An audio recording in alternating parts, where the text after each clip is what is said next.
Good afternoon, traders. It's Bill Baruch with Blue Line Futures, and it's your midday market minute. It's Jobs Friday, and 263,000 jobs were created in April, but average hourly earnings only came in at a gain of 0.2 below the 0.3 expectations. So this is a Goldilocks number. I don't like using that term, but it's the best way to describe it. It's a green light for equity markets. Remember, Fed Chair Powell on Wednesday said inflation is transitory. It started to worry some and started to neutralize the Fed in the fact that they won't cut rates this year, because remember, the higher probability was for them to cut rates this year, and today it's a coin flip. So right now it's again a Goldilocks number. I have to say it, and it's a green light for equities. We're seeing them trade higher. The S&P, it's out above that major three-star resistance, 29.32, 29.33. It held yesterday in check, but now we're moving out above there, and the path of least resistance is back north.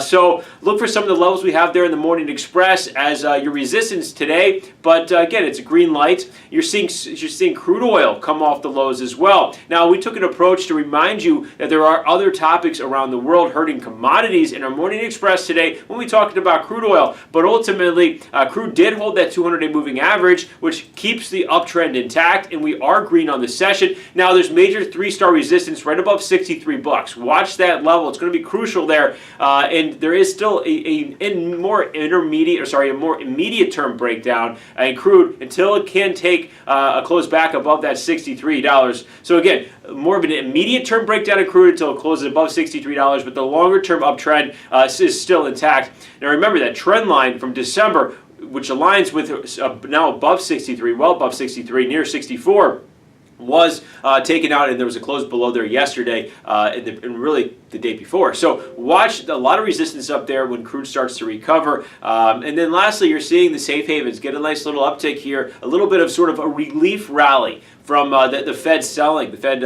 Wednesday selling into Thursday. So gold, we're seeing that low hold from 2 weeks back, as well as the 200-day moving average hold. So gold, 1280. Right now, it's a good close would be above there, but it needs to get out above 1291, 92 area in order to neutralize this immediate term weakness and the being vulnerable for waves of selling. Now, the 30-year bond, it's moved out above about 147.04, 147.06 was a level we were watching. Out above there, it's now momentum turned back north. Watch for that on a closing basis, though, and we like buying the first test back in there today if it does happen, or maybe tomorrow. But you've got to stay nimble and manage risk on these safe havens if the equities continue to run. So right now, that's how you have to approach everything.